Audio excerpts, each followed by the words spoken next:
มานั่งคิงไฟกับพ่อตู่แล้วเนาะโอ้อายุเราลืมเลยอะไร80 ปลายปีเนาะทุกคนตอนนี้เรามานั่งคิงไฟล่มกับเราแล้วก็เราประวัติของหมู่บ้านเลยก็ประวัติของเราเนาะในการดำเนินชีวิตของเพิ่นภายใน80 ปลายปีเนาะทุกคน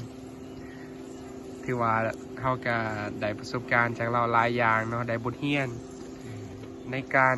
มาอยู่นี่ของเราบอกว่าเราง่ายจาก3 หม่องเนาะ3 บอนเนาะพอ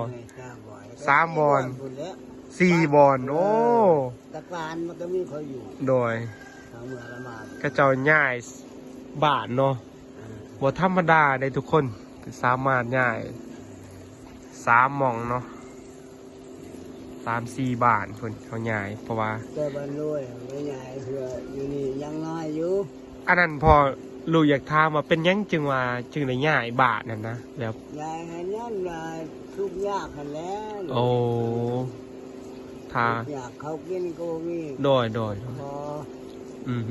ใหญ่ไปหาเขยหาน้องให้โอ้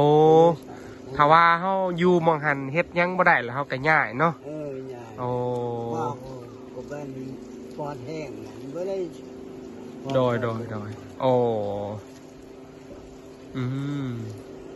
พ่อค่อยตายปี53นั้นโดยบัดช่วงระยะสงครามมันพอ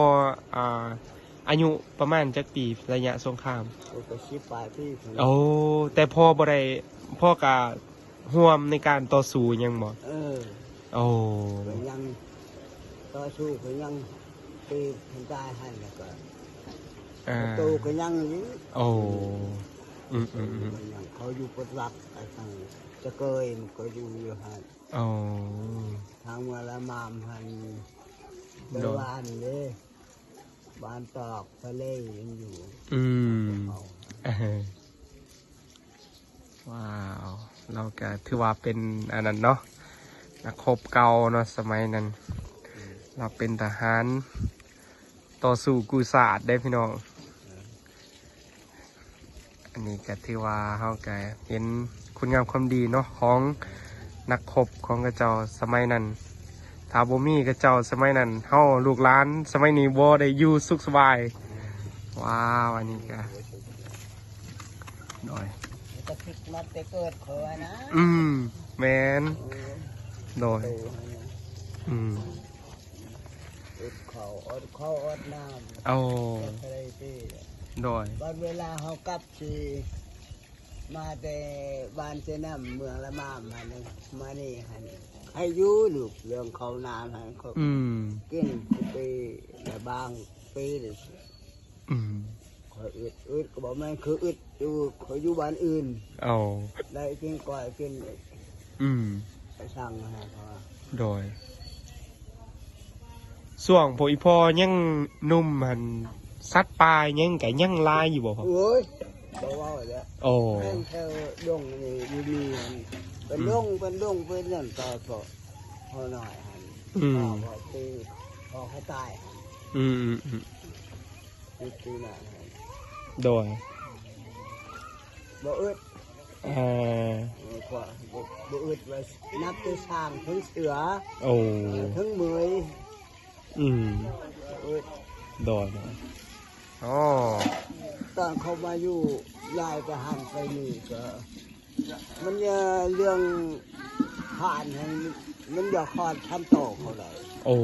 ยังเลยลายเนาะได้เดี๋ยวนี้บ่มีแล้วลายเชียงมันห้องมันบ่มีมันดับโดย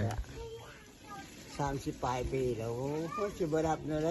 จะเอาไปใส่เนาะแมนเขาเอาหลาเลยเนาะ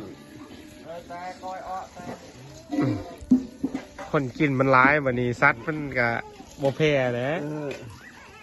ตอนหันนั้นตอนที่จะชอบจะทำอยู่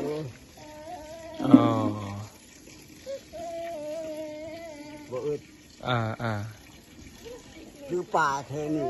อวยมาไปอันนี้ ปลาปลาเกมแดงกันซ้ำนี่ โอ้โอ้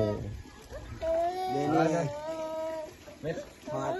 ซ้ำนี่ก็มีซ้ำ หายากเนาะเดี๋ยวนี้อยากเบิดคือกัน ยังหมดแหละ โดยอ๋อ บ่จักคุยมือเลยบ่จักคุย